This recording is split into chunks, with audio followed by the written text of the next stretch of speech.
Bonjour et bienvenue pour ce nouveau ciné-critique, je suis Médani.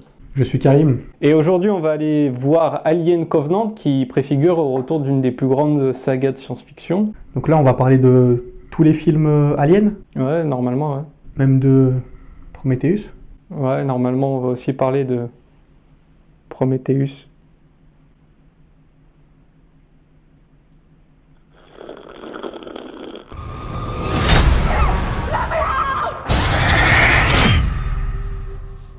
Bon bah maintenant on n'est plus qu'à quelques minutes d'aller voir le film.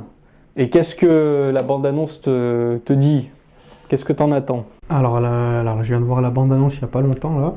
Et franchement, tu vois, selon ce que j'ai vu de la bande-annonce, j'ai l'impression que c'est un retour aux sources originelles d'Alien. Plus d'action, plus d'horreur, plus de mouvement, plus d'Alien.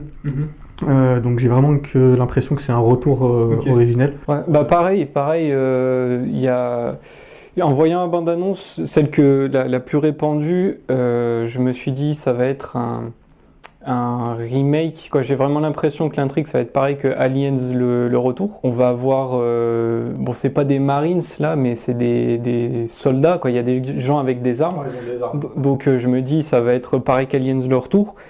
Et c'est assez logique parce que Prometheus, moi je le rapprochais au 8e passager. Et là, c'est la suite directe, quoi. Les films, ils se répètent chacun entre eux. Si tu regardes l'intrigue du premier, du second, c'est vraiment des copier-coller. Les gars, ils se réveillent de la cryogénisation, ils prennent un petit déj, t'as un petit vaisseau qui décolle d'un gros vaisseau, ils vont vers une planète. Enfin bref, tu pourrais continuer jusqu'à la fin où t'as Ripley, elle zone avec un lance-flamme, et puis ensuite, à la fin, elle se bat contre l'alien, elle éjecte dans l'espace. Donc je pense que ça va être vraiment point par point la même intrigue. Mais ce qui va être intéressant, donc on a parlé du renouveau, c'est ça qui est cool, mais il y a aussi toutes les réponses non faites de Prometheus. Donc, ça j'espère vraiment que, tu vois, Prometheus, quand je l'ai regardé, j'étais tellement frustré, parce que je me suis dit, tu vois, moi je trouve pas que c'est non plus un mauvais film, tu vois, Prometheus, mais j'étais tellement frustré parce qu'il y avait tellement de réponses. Il s'est fait grave bâcher pour rien, quoi, je trouve. Voilà.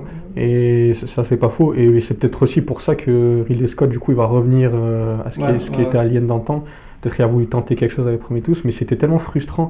Et par rapport à Prometheus, qu'est-ce que une petite digression, mais qu'est-ce que tu as apprécié dans le film? C'est le fait qu'on soit sorti un peu de tout ce qui était vraiment action Alien, tu vois, et qu'on soit un peu concentré sur des vrais, tu vois, une vraie intrigue, des vraies questions de fond, et tu vois, l'intrigue a été intéressante à la base. Okay. Après, il s'est un peu perdu, je trouve, Ridley Scott, parce il a vraiment fait une grosse cassure dans la saga Alien, tu vois, de passer de ça à ça. Donc il aurait pu laisser un peu d'action, un peu de ce qu'il fait. Donc c'est trop détaché en fait des anciens films. Je pense que c'est pour ça qu'il a été bâché aussi par les fans d'Alien. Par rapport moi à Prometheus, je trouve que bien sûr j'ai été déçu, mais j'ai pas trouvé que c'était la pire chose jamais réalisée. Bon, souvent on sait ce que ça donne les prequels. Ça a été marketé comme un Alien 0, genre voilà Alien les origines, et au final c'est pas vraiment. Les gens ils vont voir Alien principalement pour ressentir de l'angoisse, de la peur, sauf que là les gens ils ont payé 10 €, ils arrivent dans la salle et ils voient peinture rupestre, d'où on vient, où on va, il a trop mis ça en avant et il a laissé de côté tout ce qu'on a évoqué, le côté action, le côté peur. Il n'y a qu'une seule scène que j'ai retenue et qui est pour moi l'une vraiment des scènes anthologiques de la saga. C'est au moment où elle est opérée, qu'elle se sort du bide de l'alien.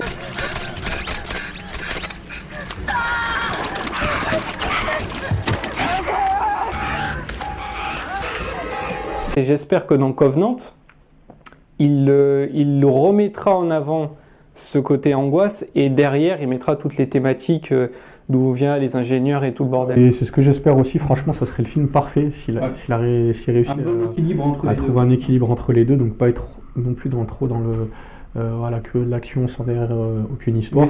Voilà, vraiment allier les deux, ça serait le film parfait. Et d'ailleurs l'histoire, il y avait un truc dans la bande-annonce qui m'a un peu, je me suis dit, on voit Michael Fassbender, je me disais est-ce que c'est David du 1 ou est-ce que c'est un autre androïde qui a la même apparence que lui mais qui ont été dupliqués?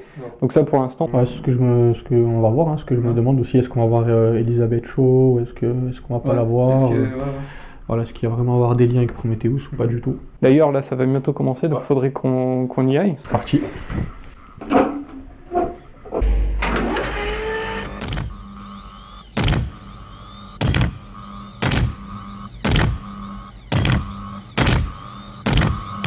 Get away from her, you bitch!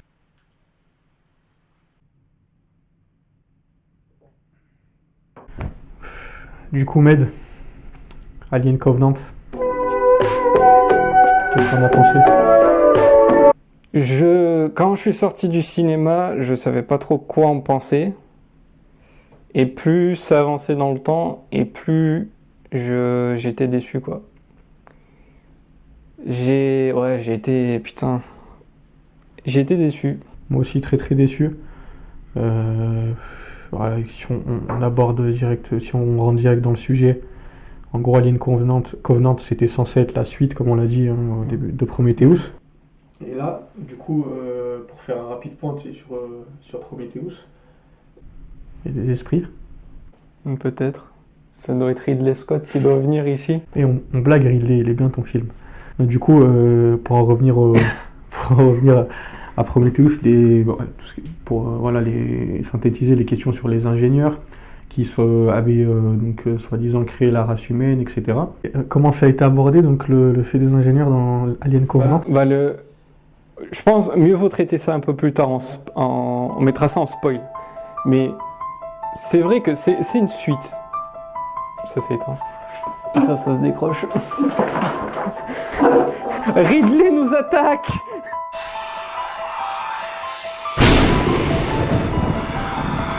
Donc pour l'instant on garde ça de côté, on mettra ça au moment où on parlera des spoils.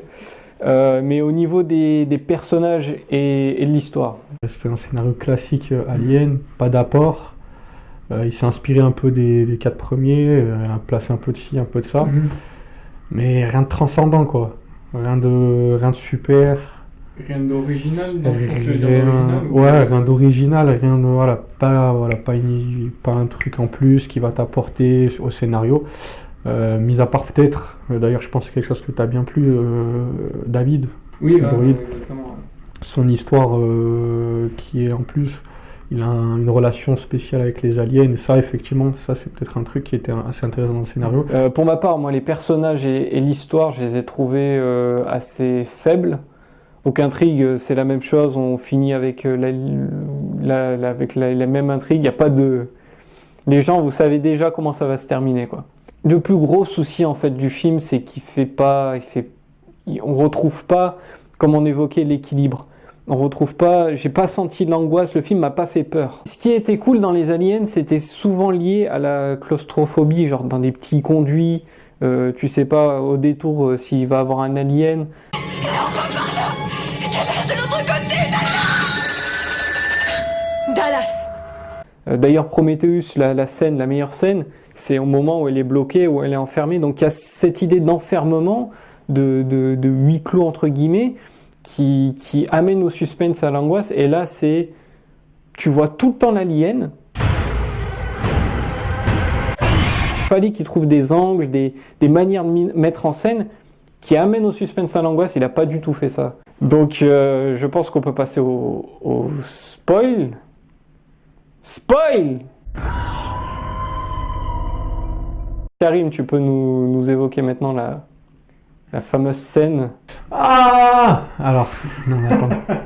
Donc, Prometheus, 2h01 de film, où t'es là, t'es frustré, tu vois, t'as envie de t'arracher les cheveux. Je ne sais même pas, tu vois, combien de techniciens sur le film, combien de millions d'euros investis. D'accord? Donc tout ça, tout ce film qui te tease, giclé en une scène, une putain de scène de merde. Donc, en gros, les ingénieurs, ils étaient sur leur planète. Elisabeth et David arrivent avec le vaisseau, donc, ce qui est la fin de Prometheus. Hein. Donc là, c'est un flashback que David raconte. Hein. Il arrive avec le vaisseau, avec le poison que les ingénieurs ont créé pour détruire la race humaine. Et il jette donc ce poison sur la planète des ingénieurs qui crèvent tous. Voilà. Voilà, Prometheus. On ne sait pas voilà, qu'est-ce qu'ils ont fait, pourquoi, nanana, d'où ils viennent. Voilà, c'est de renier son travail. c'est genre pendant 2 heures on nous tease et après on fait bon bah finalement les 2 heures de Prometheus on les barre et ça y est, c'est fini. Moi ce qui m'a déçu c'est surtout le fait qu'il y ait une immense ville avec plein de cadavres et tout ça et qu'il n'ait pas exploité cet environnement. Moi je voulais que les personnages parcourent la ville et en parcourant la ville ils disent c'est quoi ces choses, ils découvrent je sais pas des récits, des machins et non, c'est David, oh je suis arrivé, je les ai tous tués, voilà c'est fini. Le truc qui est pas mal, bon je fais pas vraiment un spoil parce que c'est vraiment le début du film, quand t'as la mort en fait du commandant. voilà du commandant en chef. Et là, tu te dis, ouais, ça part bien. Franchement, le début du film. Le début est vraiment pas mal. Hein. Vraiment pas mal, tu vois, parce qu'on découvre un peu. T'as cette histoire donc, du commandant qui meurt, tu regardes comment les gens, chacun donc, le prennent, et t'arrives à cerner, voilà. T'arrives tout de suite à cerner les personnages, à voir comment lui, il est dans l'équipe, comment. Voilà. Ça, plutôt intéressant le début. Genre le commandant, moi j'en pouvais plus de ce mec qui faisait que de dire ah non mais il faut réfléchir de manière rationnelle, je suis quelqu'un de rationnel, tu sais, presque il te met un coup de marteau derrière la tête pour dire tu comprends qu'on est en train de parler de la création et tout, et t'es en mode mais oui c'est bon, tu sais, et c'est pour ça que c'est les moments les plus intéressants, c'était les moments avec David, parce que c'était subtil, le moment où il apprend la flûte et tout, l'androïde qui se rebelle contre les humains, c'est génial, vraiment c'est des passages que j'ai vraiment aimé. Après ouais tout le reste ouais la fin prévisible. En fait le seul bon moment, les seuls moments tenants c'était le début parce qu'on apprend les personnages, à les découvrir tout ça. Il y a le deuxième acte où il y a souvent David qui est en train de discuter avec je sais plus son nom d'ailleurs, au nom de l'autre androïde. Non. Non, pas Elliot, c'est sûr que c'est pas Elliot. Mais les conversations entre les deux, ça fonctionnait. Et ensuite, le troisième acte, la fin, c'était du n'importe quoi. Genre les personnages, tous leurs potes sont fait exterminer. Tous. Ils viennent de vivre un passage traumatisant. Qu'est-ce qu'ils décident de faire? Ils prennent une douche et ils fricotent. Voilà. Qui fricote s'y pique, hein, comme on dit. Ils sont fait piquer là. Non ouais voilà, de l'imbécilité complète, des personnages qui agissent de manière complètement incohérente et un twist final, genre haha, c'est peut-être David l'androïde, oh mais oui c'est bien lui, donc on le voit à 4000 km et finalement il n'y a rien, quoi il n'y a rien. Ça reste un film convenable en tant que film, mais en tant qu'Alien, non. Pour conclure, plutôt un bon film divertissant, mais vous allez être déçu quand même, même si vous allez être déçu pour un Alien, quoi. Même si vous allez être diverti pendant 2 heures, vous allez être déçu en sortant de la salle, et encore plus déçu plus le temps avance.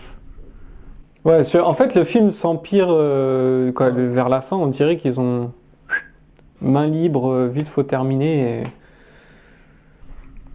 Mais bon, moi je recommande quand même.